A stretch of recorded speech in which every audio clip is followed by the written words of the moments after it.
কুমড়োর ধোকাটা তরকারিটা বানিয়ে তোমাদের দেখাচ্ছি। ভ্যারাইটি মৌ কিচেনে আবার একটা নতুন রান্না নিয়ে চলে এসেছি। এখানে দেখো আমি কুমড়ো কেটে নিয়েছি ছোট ছোট করে, আর এখানে দেখো আমি মিক্সির জারে ডাল আর আমি লঙ্কা কাঁচা লঙ্কা দিয়ে দিয়েছি। এটা হচ্ছে কি যে ছোলার ডাল, আমি এটা ভিজিয়ে রেখেছিলাম, ভিজিয়ে রেখে এখন আমি মিক্সির জারে দিয়ে দিয়েছি। এটা দরবাটা করে বেটে নেবো। আর যে তোমাদের কুমড়োটা দেখালাম, আমি আজকে কুমড়ো দিয়ে ছোলার ডাল দিয়ে ধোকা বানিয়ে তোমাদের দেখাবো। আর এই রেসিপিটাই আজকে রান্না করে তোমাদের দেখাবো। আমি এই কুমড়োটাকে কিভাবে কি করি আর ছোলার ডালটাকে আমি দরবাটা করে বেটে নিচ্ছি, নিয়ে তারপর দেখাচ্ছি। আমি কড়াতে দেখো তেল দিয়ে নিয়েছি, আর এখানে দেখো আমি কালো জিরে ফোড়ন দিয়ে দিচ্ছি, আর দিয়ে দেবো অল্প একটু হিং। আমি 1 চিমটের মতন হিং দিয়ে দিচ্ছি। দিয়ে দেখো এখানে যে কুমড়োটা কেটে রেখেছিলাম, এই কুমড়োটাই তেলের মধ্যে দিয়ে দিচ্ছি।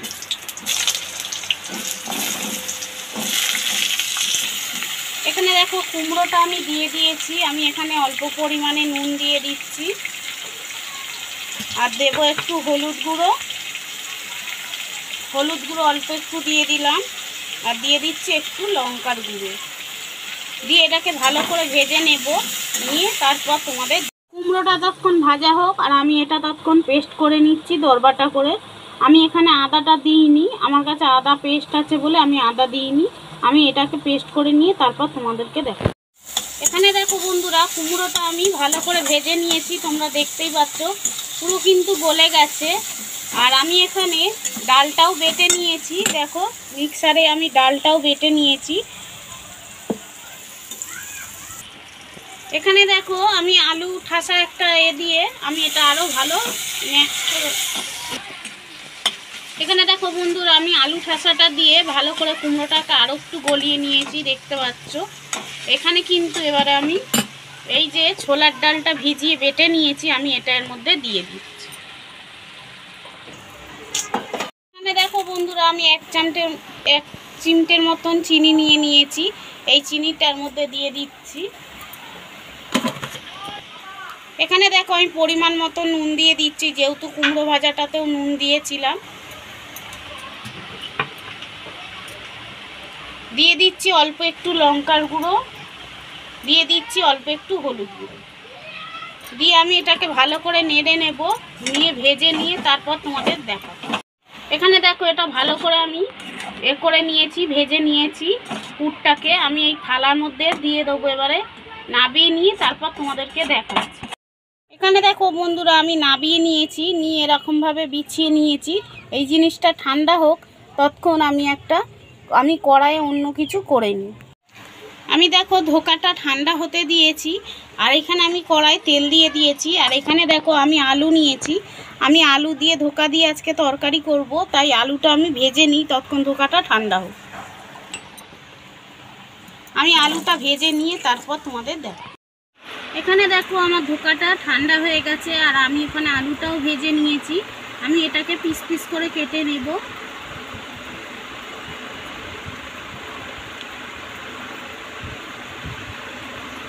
তোমাদের ইচ্ছা মতো তোমরা পিসগুলো কেটে নিতে পারো, বা ডিজাইনটাও তোমরা করতে পারো, চৌকোও করতে পারো বা বরফিও।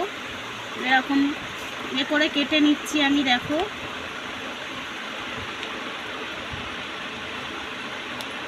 আমি বরফি করেই কেটে নিচ্ছি।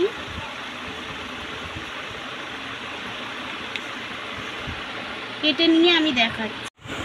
এখানে দেখো বন্ধুরা আমি বরফি করে কেটে নিয়েছি, দেখতে পাচ্ছ কত সুন্দর হয়েছে, একটুও কিন্তু ভেঙে যায়নি।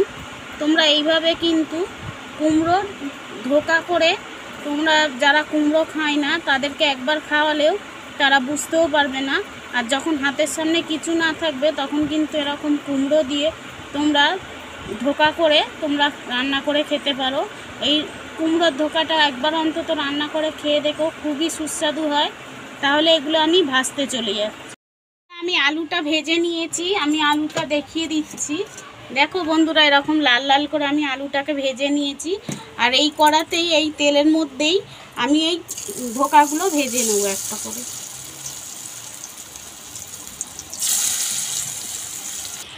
এখানে দেখো বন্ধুরা আমি এক সাইড হয়ে গেছে, আমি এক সাইড আর এক সাইড উল্টিয়ে দিচ্ছি। দেখো কতটা সুন্দর ভাজা হচ্ছে, একটাও কিন্তু বন্ধুরা ভেঙে যাচ্ছে না, তোমরা দেখতে পাচ্ছ। এরকমভাবে আস্তে আস্তে করে ভেজে নেবে, তাহলে ভেঙেও যাবে না। আমি এগুলো উল্টিয়ে নিয়ে ভেজে নিয়ে তারপর দেখো। এখানে দেখো আমি ধোকাগুলোকে ভেজে নিয়েছি বন্ধুরা, সব কটা ধোকা ভেজে নিয়েছি। আমি এবার এই কড়ার মধ্যে দিয়ে দেবো একটা তেজপাতা, একটা শুকনো লঙ্কা ফোড়নে, আর দিয়ে দেবো এখানে একটুখানি কালো জিরে, এই সাদা জিরে বন্ধুরা, দেখো দেখো সাদা জিরে। এখানে দেখো ফোড়নটা ভালো করে ভাজা হয়ে গেছে। এখানে আমি নিয়ে নিয়েছি টমেটো আর পেঁয়াজ বাটা। এখানে দেখো বন্ধুরা টমেটো আর পেঁয়াজ বাটাটা দিয়ে দিয়েছি। এখানে দিয়ে দিচ্ছি পরিমাণ মতো নুন। এখানে দেখো বন্ধুরা আমি অল্প একটুখানি আদা রসুন বাটা দিচ্ছি। তোমরা যদি নিরামিষ করো তাহলে শুধু আদা বাটাটাই দেবে, আর টমেটো বাটা পেঁয়াজ বাটা দিতে যাবে না। এখানে দেখো বন্ধুরা আমি পরিমাণ মতন হলুদ দিয়ে দিচ্ছি, আর দিচ্ছি পরিমাণ মতন লঙ্কার গুঁড়ো। এখানে অল্প করে জিরে গুঁড়ো দিয়ে দিচ্ছি। এখানে দিয়ে দিচ্ছি কাশ্মীরি লঙ্কা। এখানে দেখো বন্ধুরা আমি 2 চামচের মতন টক দই দিয়ে দিচ্ছি। এখানে দেখো বন্ধুরা আমি অল্প একটু চিনি দিয়ে দিচ্ছি। এখানে দেখো মশলাটা ভালো করে কষে নিয়েছি, আর আমি এই ভাজা আলুটার মধ্যে দিয়ে দিচ্ছি। এখানে দেখো ভালো করে আমি কষে নিয়েছি বন্ধুরা, আমি এবারে জল দিয়ে দিচ্ছি।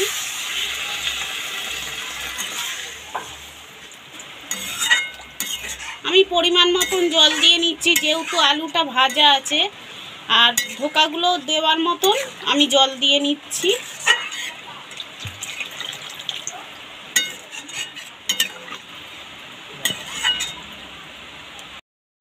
এখানে দেখো আলুটা ভালো করে সিদ্ধ হয়ে গেছে, আর অল্প একটু ঝোলও আছে। আমি কিন্তু এখন এই ঝোলের মধ্যে ধোকাগুলো দিয়ে দেব। তার আগে দেখো এখানে দেখো বন্ধুরা আমি একটু গরম মশলা দিয়ে দিচ্ছি। এখানে দেখো বন্ধুরা আমি অল্প একটু কাসুরি মেথি নিয়েছি, এটা দিয়ে দিচ্ছি ঘষে। কাসুরি মেথি না থাকলে হাতের কাছে তোমরা যদি ধনেপাতা পাও ধনেপাতাটাও দিয়ে দেবে। এরকম কিন্তু এই জিনিসটা দিলে, ধনেপাতা বা কাসুরি মেথিটা দিলে তরকারির স্বাদ কিন্তু আরও বেড়ে যায়। আর আমি দেখো ধোকাগুলো দিয়ে তারপরে কিন্তু তোমাদেরকে নামিয়ে একেবারে দেখাবো।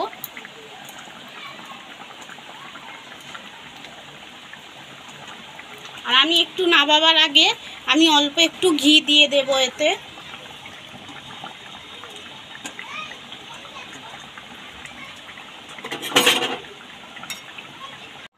এখানে দেখো বন্ধুরা আমি ঘিটা দিয়ে নিচ্ছি, আর আমি এইরকম ঝোলই নাবিয়ে নেব গেবি গেবি মতো, কেননা এটা আরও পরে টেনে নেবে ঠান্ডা হলে। এরপর নাবিয়ে নিয়ে তোমাদের দেখাচ্ছি। এখানে দেখো বন্ধুরা আমি কুমড়োর ধোকাটাকে বানিয়ে তোমাদের দেখালাম তরকারিটা করে। আর তোমাদের হাতের কাছে কিছু না যদি থেকে থাকে এরকমভাবে কুমড়োর ধোকার তরকারি করে খেয়ে দেখো, ভালো লাগবে। আর যারা কুমড়ো খায়ও না তারা কিন্তু অনায়াসে খেয়েও নেবে, জানতেও পারবে না বন্ধুরা যে এটা কুমড়োর তরকারি। এই তরকারি যে একবার খাবে সে বারবার খেতে চাইবে। আর যদি এই রেসিপিটা ভালো লেগে থাকে তাহলে লাইক কমেন্ট শেয়ার সাবস্ক্রাইব করে দিও। তোমরা সকলে সুস্থ থাকবে, ভালো থাকবে। আবারও একটা নতুন রেসিপি নিয়ে চলে আসবো। আজকের মতো টাটা।